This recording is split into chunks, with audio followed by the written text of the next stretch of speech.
Hi, welcome back. In this video, I will show you how to highlight a row and a column when a particular condition is met. Just look at the sheet here. The row is highlighted and the column is highlighted based on sales representative and based on month.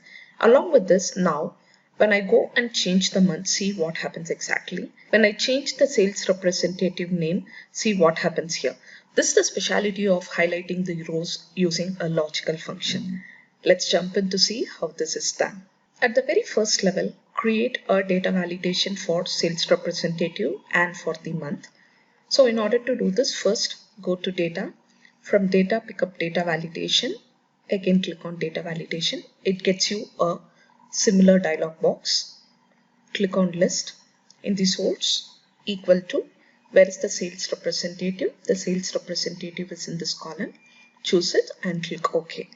When you click on this, you can see all sales representative names. Create the data validation for the month also. I'm using a shortcut key, Alt T and L. Where is the list? Source is the month. Click OK. The month is available here.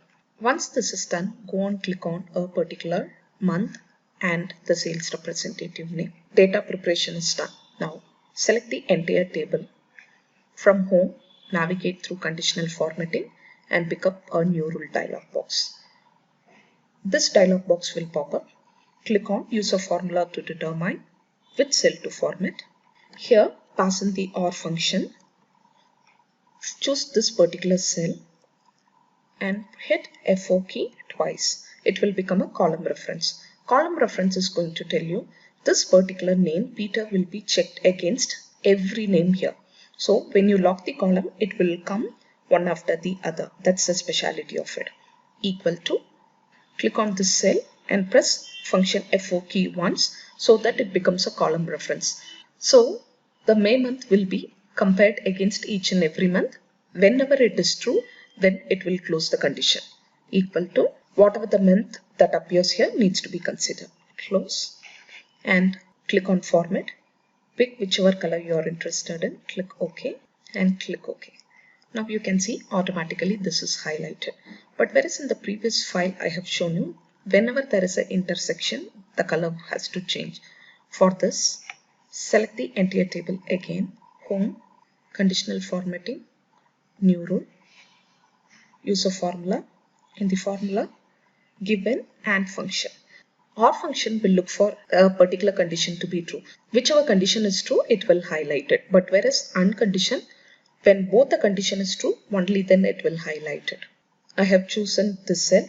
Press F4 to turn it to a column reference equal to this particular cell, comma. Again, click on this one and press function F4 key once to turn it to a row reference equal to this month. Close and choose a different color and click OK. Again click OK. Now you can see automatically this has changed. Let's go to month of January, or let's change the name of the candidate, Karthik. Let's change the month. You can see the intersected cell is highlighted here. This is a speciality of using a logical function. Here we have used an if and AND function to extract it. I'm sure this video was very much informative and this is going to help you on a day-to-day activity. I hope you have enjoyed this video too. Thanks for joining. Stay tuned for more such videos. Good day.